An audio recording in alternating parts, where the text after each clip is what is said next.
Hi everyone. Before we make some candles, I thought it would be prudent to touch on health and safety. It's safe to say that for responsible adults, making candles is no more dangerous than cooking. The fact that my wife thinks that I'm not a responsible adult and dangerous in the kitchen, I think is unfair, and in my defence, it wasn't my fault that bread got stuck in the toaster and set it on fire when I'd left the room. Anyway, that's another story. I think most health and safety issues with candles are pretty obvious. We have flames and heat. You don't want to place a hot container directly onto furniture.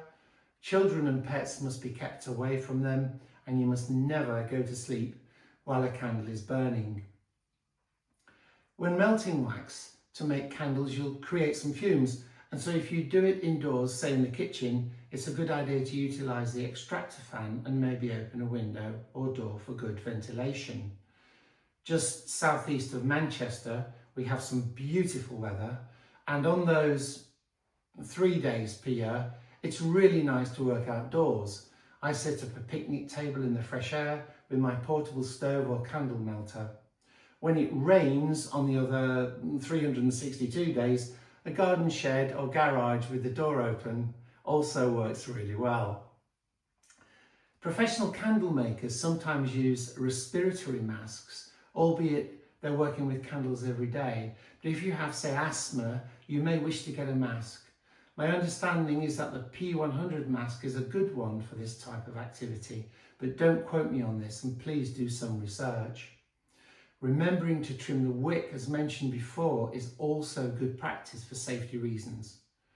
I was at a New Year's Eve party some time ago, and there was a pillar candle in the centre of the host's large table that had been burned on a number of occasions over the Christmas period. It was a black tie and ball gown event, and everything was going well until the candle that had burnt down set fire to the paper decorations surrounding its base. The host, who was well organised, grabbed a fire extinguisher and let loose. It was the type that contained white powder and also the type that didn't stop until it was completely empty. Needless to say, the entire room was covered. We all ended up looking like snowmen and women, and the Yule log, mince pies, chocolate cake and Christmas pud all had to be thrown away. We laugh about it now, but it is an example of how careful we all need to be with candles. It also points to container candles arguably being safer than other types of candles, as the flame is encased in a container, which is often more stable.